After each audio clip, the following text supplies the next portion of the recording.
लोकसभा चुनाव 2024 के 2 चरणों के मतदान होने के बाद अब नंबर है तीसरे चरण का, और इस तीसरे चरण में बिहार में भी 5 लोकसभा क्षेत्रों में मतदान होना है। इन 5 लोकसभा क्षेत्रों में से एक महत्वपूर्ण लोकसभा क्षेत्र है झंझारपुर।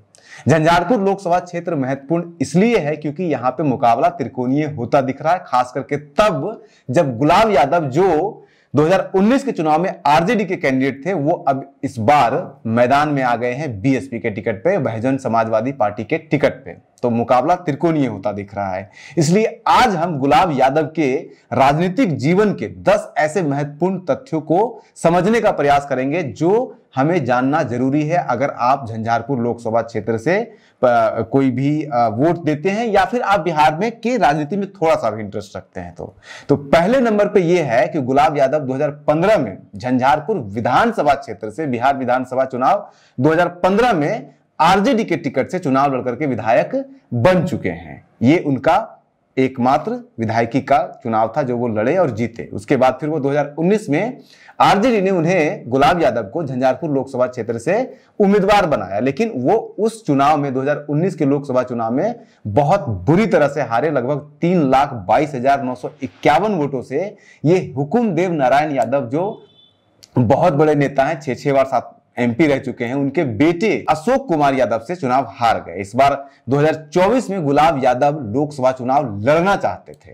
खबर भी चल चुकी थी कि वीआईपी इन्हें ही टिकट देगी, लेकिन आखिरी वक्त पर सुमन महासेठ को टिकट दे दिया वीआईपी ने। लोग तो कहने वाले ये भी कहते हैं कि इसके पीछे, यानी कि सुमन महासेठ को टिकट देना और गुलाब यादव को टिकट नहीं देना, उसके पीछे भी तेजस्वी और लालू यादव ही है। वो गुलाब यादव को टिकट नहीं देना चाहते थे क्योंकि गुलाब यादव ने 2022 के एमएलसी चुनाव में आरजेडी के उम्मीदवार के खिलाफ विद्रोह करके चुनाव लड़ा था और आरजेडी के कैंडिडेट को हरा भी दिया था। अब आ जाइए दूसरे नंबर पे। दूसरे नंबर पे तथ्य यह है कि 2022 में हुए एमएलसी चुनाव में जब गुलाब यादव को आरजेडी ने टिकट नहीं दिया तो इन्होंने अपनी पत्नी अंबिका गुलाब यादव को मधुबनी क्षेत्र से एमएलसी का चुनाव में खड़ा कर दिया और जीत भी गए और आरजेडी को तीसरे नंबर पे कर दिया। जैसे कि नवादा में हुआ था, राजवल्लभ यादव के भतीजे को जब टिकट नहीं मिला, अशोक यादव को टिकट नहीं मिला था एमएलसी चुनाव में, उसी चुनाव में तो वो निर्दलीय खड़े हो गए और आरजेडी के कैंडिडेट को तीसरे नंबर पर ढकेल दिए थे। वैसे ही मधुबनी में गुलाब यादव ने किया।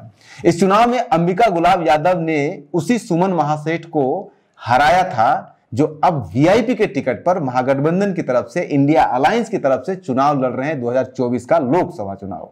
उस समय यानी कि 2022 में सुमन महासेठ आरजेडी में हुआ करते थे। जब गुलाब यादव ने आरजेडी के साथ विद्रोह करके अपनी पत्नी को निर्दलीय एमएलसी बनाया तो उसके बाद पार्टी विरोधी गतिविधि में शामिल होने के कारण उन्हें आरजेडी से बाहर निकाल दिया गया और अब सुमन महासेठ को वीआईपी के टिकट पर लड़ा रहा है, चुनाव लड़ाया जा रहा है, जो कि वीआईपी के कम और आरजेडी के ज्यादा है। अब आ जाइए नंबर 3 पर।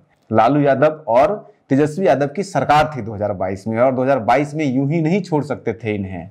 तो हुआ ये कि जब ये विद्रोह करके चुनाव लड़े तो उसके बाद पिछले ही साल यानी कि 2023 में जब महागठबंधन की बिहार में सरकार थी तो गुलाब यादव के ऊपर एक महिला वकील के साथ रेप करने के लिए एफआईआर किया गया।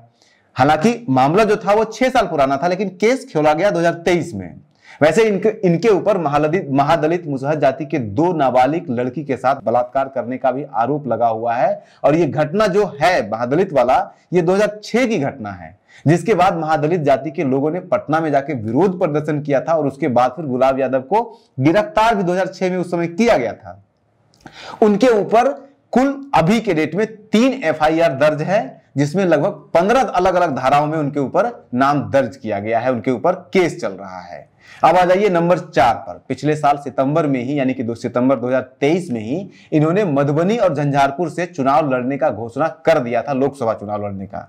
और ये घोषणा वो बीच में दोबारा कई बार किया उन्होंने और अंततः जब आरजेडी ने इन्हें टिकट नहीं दिया झंझारपुर का टिकट जो है वो चला गया वीआईपी के पास, तब ये बीएसपी में चले गए, बीएसपी ज्वाइन कर लिए और बीएसपी के टिकट पर अब ये चुनाव लड़ने का घोषणा कर चुके हैं और इस बार भी ये झंझारपुर लोकसभा क्षेत्र से ही चुनाव लड़ने की घोषणा की है। दूसरी तरफ झंझारपुर के 5 बार सांसद रह चुके आरजेडी के नेता देवेंद्र यादव भी आरजेडी से इस्तीफा दे चुके हैं, क्योंकि वो इस बार किसी भी कीमत पर चुनाव लड़ना चाहते थे, लेकिन उन्हें टिकट नहीं दिया गया।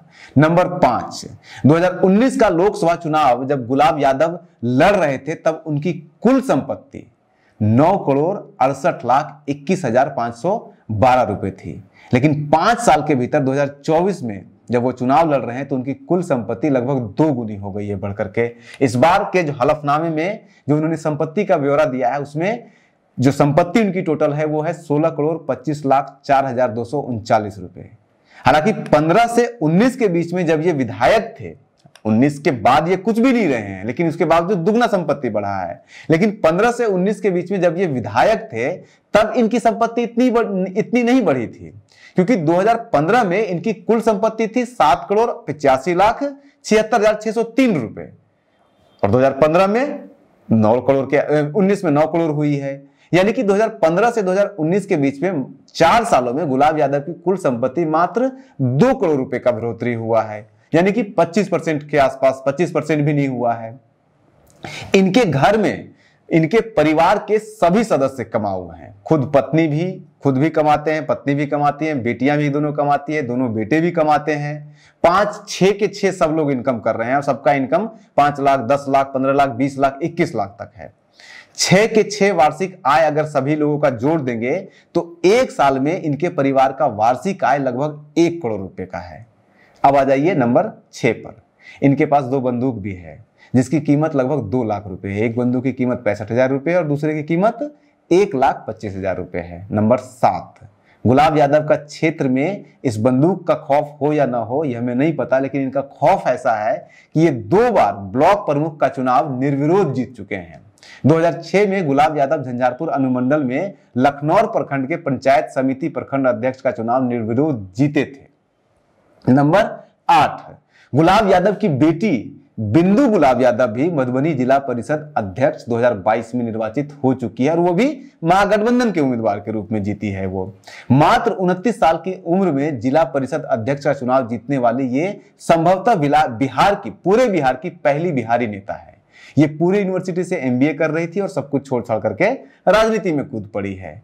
नंबर 9, सबसे महत्वपूर्ण तथ्य, इनके घर में सिर्फ 1.5 करोड़ की सिर्फ गाड़ियां हैं अलग अलग। इनके घर में 6 टू व्हीलर है, मोटरसाइकिल यानी कि स्कूटी है, और 10 4 व्हीलर है। इसमें मर्सिडीज से लेकर के i10 जो छोटी गाड़ी होती है वो भी है, स्कॉर्पियो भी है, फॉर्च्यूनर जैसे, स्कोडा जैसे हर तरह की गाड़ियां हैं, 10-10 गाड़ियां हैं। और लगता है कि पूरे बिहार में जितने भी नेता होंगे ये 10 और 6 16 गाड़ियां रखने वाले तो एकमात्र नेता होंगे ये। इन 10 4 व्हीलर में से 4 इनके नाम पर है, 2 बाइक भी इनके नाम पर, यानी कि 6 गाड़ी, और इसके अलावा 4 4 व्हीलर इनकी पत्नी के नाम पर है। मर्सिडीज जो है वो इनकी पत्नी के नाम पे ही है। नंबर 10, इनकी बेटी मधुबनी जिला के जिला परिषद अध्यक्ष है और इनकी पत्नी का MLC क्षेत्र भी मधुबनी जिला भी है। तो इस तरह से अगर इन्होंने आरजेडी के खिलाफ विद्रोह किया है तो इससे आरजेडी को सिर्फ झंझारपुर लोकसभा क्षेत्र में नुकसान नहीं होगा, बल्कि आरजेडी को इससे मधुबनी लोकसभा क्षेत्र में भी नुकसान होने वाला है, क्योंकि इनका पकड़ मधुबनी लोकसभा क्षेत्र में भी इक्वली है, क्योंकि इनकी बेटी भी वहां से जिला पार्षद है, इनकी पत्नी वहां से MLC है, तो दोनों सीट को अफेक्ट कर सकते हैं। ये मधुबनी लोकसभा क्षेत्र के ऊपर गुलाब यादव के प्रभाव और उनके कारणों के ऊपर मधुबनी लोकसभा क्षेत्र में जब राजनीति के ऊपर हम अलग वीडियो बनाएंगे तब आपको उसमें तफसील से बताएंगे। लेकिन फिलहाल आप जुड़े रहिए न्यूज हंटर पे, जब मधुबनी लोकसभा क्षेत्र का चरण आएगा तब उस पर भी आपको वीडियो बना करके देंगे। बने रहिए न्यूज हंटर के साथ। नमस्कार।